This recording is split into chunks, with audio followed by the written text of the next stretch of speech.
দীর্ঘ ১ বছরেরও বেশি সময় পর নীরবতা ভেঙে অবশেষে ফিরল কে-পপের জনপ্রিয় গ্রুপ নিউজিন্স। তবে প্রশ্ন হচ্ছে, এটি কি তাদের গ্র্যান্ড কামব্যাকের ইঙ্গিত, নাকি শুধুই ৪ বছর পূর্তির এক আবেগঘন উদযাপন? হঠাৎ প্রকাশিত গ্রুপ ভিডিও ঘিরে এখন গোটা বিশ্বজুড়ে জল্পনা তুঙ্গে। ২০২২ সালে ডেবিউ করেই কে-পপ দুনিয়ায় ঝড় তোলা গার্ল গ্রুপ নিউজিন্স খুব অল্প সময়ে বিলবোর্ডের শীর্ষস্থান দখল করে বিশ্বজুড়ে তুমুল জনপ্রিয়তা অর্জন করে। তবে সাবেক সিইওর অপসারণ এবং এজেন্সি অ্যাডোরের সাথে দীর্ঘ আইনি লড়াইয়ের কারণে হঠাৎ করেই থমকে যায় তাদের সাফল্য যাত্রা। দীর্ঘদিন গান ও কনসার্ট থেকে দূরে থাকার পর অবশেষে ব্যান্ডের ৪ বছর পূর্তিতে প্রকাশিত হয়েছে নতুন অফিসিয়াল ভিডিও কন্টেন্ট। দীর্ঘ ১ বছরেরও বেশি সময় পর মেম্বারদের এমন উপস্থিতি ভক্তদের মনে ফের কামব্যাকের জোর গুঞ্জন উস্কে দিয়েছে। সম্প্রতি নিউজিন্সের অফিসিয়াল ইউটিউব চ্যানেলে ৫টি নতুন ভিডিও আপলোড করা হয়েছে, যার মধ্যে ৪টি মেম্বারদের একক এবং একটি পুরো গ্রুপের ভিডিও। ২০২৫ সালে মার্চে কমপ্লেক্সকন হংকংয়ে পারফরমেন্সের পর এটাই তাদের প্রথম গ্রুপ কন্টেন্ট।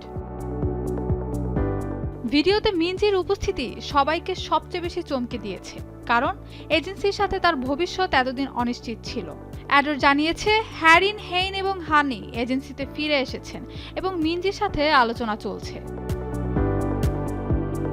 কিন্তু কেন এত আইনি জটিলতা? মূলত অ্যাডোরের সাবেক সিইও মিন হি জিনকে বরখাস্ত করার পর এজেন্সি ও মেম্বারদের মধ্যে চরম আস্থার সংকট তৈরি হয়। ২০২৪ সালের নভেম্বরে মেম্বাররা একতরফা চুক্তি বাতিলের ঘোষণা দিলে বিষয়টি আদালতে গড়ায়। আদালত মেম্বারদের স্বাধীন কার্যক্রমের নিষেধাজ্ঞা দেয় এবং চুক্তির বৈধতার মামলায় অ্যাডোরের পক্ষে রায় দেয়। ফলে আইনি জটিলতায় থমকে যায় গ্রুপের কাজ। তবে ফ্যানদের আশা বাড়িয়ে দেয় গত মে মাসের একটি ঘটনা, যখন ডেনমার্কের কোপেনহেগেনের একটি বিখ্যাত রেকর্ডিং স্টুডিও থেকে নিউজিন্সের সম্ভাব্য রেকর্ডিং শিডিউল ফাঁস হয়ে যায়। যদিও অ্যাডোর জানিয়েছে অ্যানিভার্সারি ভিডিও প্রকাশ পেলেও ভবিষ্যৎ কার্যক্রম নিয়ে এখনো চূড়ান্ত কোনো সিদ্ধান্ত হয়নি। ২০২২ সালের ২২শে জুলাই অ্যাটেনশন গানের মাধ্যমে ডেবিউ করে খুব অল্প সময়েই বিলবোর্ডে ২০০ শীর্ষ জায়গা করে নিয়েছিল নিউজিন্স।